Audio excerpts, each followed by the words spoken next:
नमस्कार, NMD news में आपका स्वागत है। हमारे साथ में है यूपीआईए के चेयरमैन रोहतास सिंह तूफानी जी। आपसे जानना चाहेंगे, रायबरेली और अमेठी में मिनी औद्योगिक स्थान जो बने हुए हैं उनके लिए 5 सालों से कार्य हो रहा है, अभी भी शून्य पड़े हुए हैं, इस पर आपका क्या कहना है? देखिए, ये बहुत दुखद है कि रायबरेली और अमेठी के वर्तमान में उस समय जो अमेठी का वो हिस्सा वो रायबरेली का हुआ करता था।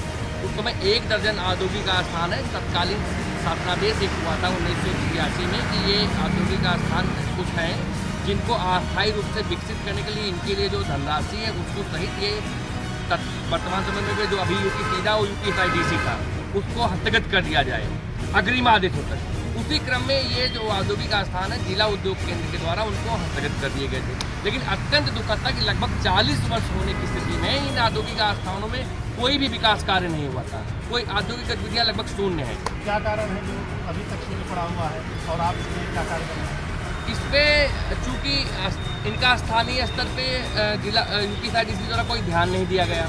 अब इनके लिए जब इनका म्यूटेशन भी नहीं हो, इनमें अतिक्रमण था, स्थानीय उद्यमियों की मांग हुई कि ये हमारे यहाँ औद्योगिक स्थान बंद पड़े, इसका कोई लाभ नहीं मिला। तो हमने जब इसकी तय में गए तो हम तो ये जानकारी आई कि ये यूपी सीटा द्वारा इस पर कोई ध्यान नहीं देगा और इसका ओनर जो है वो जिला उद्योग केंद्र सामान्य प्रशासन जो है।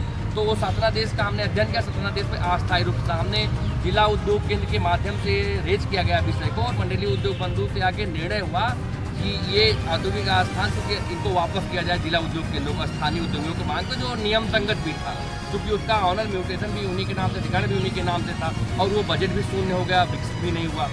तो उस विषय में मंडलीय उद्योग बंदी में रोशन जैकब जी के बहुत प्रयास से जो है वो शासन स्तर पे दोनों विभागों की एक मीटिंग हुई जिसमें डायरेक्टर इंडस्ट्रीज जो है कानपुर द्वारा जो है उन्होंने एनओसी दिया कि ये हमें लेने में हस्तक्षेप कोई आपत्ति नहीं है। और यूपी सीधा बोर्ड सीईओ मयूर मंसूरी जी के नेतृत्व में जो विभाग उन्होंने दिया कि इसको हम वापस कर रहे हैं क्योंकि ये उनकी हस्तगत कर दे रहे हैं। लेकिन ये सारे निर्णय के बाद दोनों पक्षों से सारे एनओसी हो जाने, ये अभी वर्तमान में शासन स्तर पर ये आलोक कुमार सेकेंड के यहाँ ये लंबित है। कई बार उन्होंने आपत्ति लगाई, जिन आपत्तियों को निस्तारित भी कर दिया, लेकिन पता नहीं क्या कारण शासन बिल्कुल उदासीन है। उन्हीं के द्वारा जारी शासनादेश और उन्हीं के द्वारा उससे क्वेरी और जानकारी मांगी जा रही है। अत्यंत दुखद है कि माननीय मुख्यमंत्री जी प्रयासरत हैं कि प्रदेश में औद्योगिक परिवारों को, औद्योगिक उद्यमियों को कैसे भूखंड उपलब्ध कराएं, लेकिन शासन के इन लापरवाह अधिकारियों की कार्यशैली के कारण ये गतिविधि शून्य है। अगर वो 12 मिनी औद्योगिक स्थान अगर वो सही रूप से संबंधित विभाग को मिल जाएंगे तो उनको नए उद्योग वहाँ स्थापित हो, स्थानीय उद्यमियों को उसका लाभ मिल जाएगा। तो आपकी संस्था के द्वारा इस पर कोई कार्य किया गया, कोई आगे के लिए? यूपीआईए के द्वारा निरंतर प्रयास किया गया। इसके लिए शासनादेश इकट्ठे किए गए, इसकी पैरवी अनुरोध चली, इसको उचित स्थान उचित फोरम में उठाया गया, शासन के अधिकारियों से मुलाकात की गई और उसकी सारी क्वेरी, सारे दस्तावेज वर्तमान समय में उसी का प्रयास है। अब ये शासनादेश पारित किए जाने के लिए पेंडेंसी इसकी पड़ी हुई प्रमुख सचिव औद्योगिक विकास आलोक कुमार जी के कार्यालय स्तर पर लंबित है। तो जबकि मुख्यमंत्री जी की ये कौशल विकास योजना रही हो, चाहे यूपी इन्वेस्ट रही हो, इस पर काफ़ी ध्यान भी है और इसको बढ़ावा भी दे रहे हैं, तो आप लोगों ने कहीं ऊपर शिकायत की, इसके लिए कुछ किया अभी तक? ये जो जिला उद्योग बंधु और मंडलीय उद्योग बंधु, ये इसीलिए इनका व्यवस्था की गई है कि जो उद्योगों की जो अड़चने हैं उनको स्थानीय स्तर पर ये समाप्त करें। इनका काम ही वहाँ सारे अधिकारियों की कोऑर्डिनेशन होता है, जिसमें इंडस्ट्री के अधिकारी होते हैं, प्रशासनिक अधिकारी होते हैं और अलग अलग विभाग के सारे अधिकारियों की कमेटी होती है। शासन स्तर पर सदस्य बनाए गए हैं, मंडल स्तर पर और जिला स्तर पर। उसी के क्रम में कार्रवाई हुई, दोनों की कोऑर्डिनेशन से ये संपन्न हुई कि हाँ, ये जिसकी भूमि है, जिस विभाग को उसको जाना और स्थानीय स्तर पे जिला उद्योग केंद्र ही इसका ऑनर है, उसी का अधिकार उसको मिलना चाहिए। लेकिन इस तरफ किसी का ध्यान नहीं गया, इसी कारण इन औद्योगिक स्थानों में औद्योगिक गतिविधियाँ शून्य है और उनका विकास भी नहीं। आज वहाँ बड़े बड़े पेड़ खड़े हुए, कोई इंडस्ट्री का विकास नहीं है।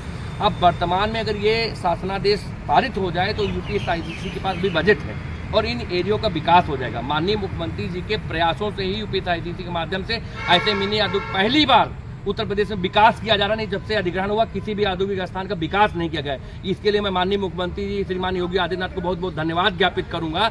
उनके कार्यकाल में पहली बार ये जो मिनी औद्योगिक स्थान किसी भी जनपद में है उनके विकास का क्रम पहली बार शुरू किया गया है।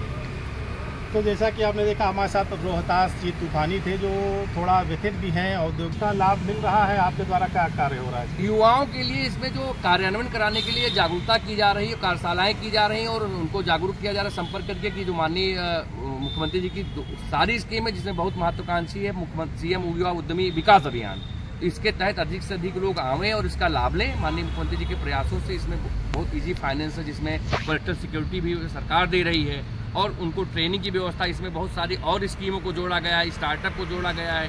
जो भी कोई अपना वहाँ जिसमें ई रिक्शा लेना चाहे, कोई बेरोजगार शिक्षित युवा है ई रिक्शा भी ले सकता है, कोई लोडर व्हीकल है तो वो भी ले सकता है। इसमें बहुत चीज़ों को और आच्छादित करके जोड़ा गया है। तो युवाओं को इसका लाभ मिल रहा है या कहीं कोई दिक्कत समस्या आ रही है? इसके लिए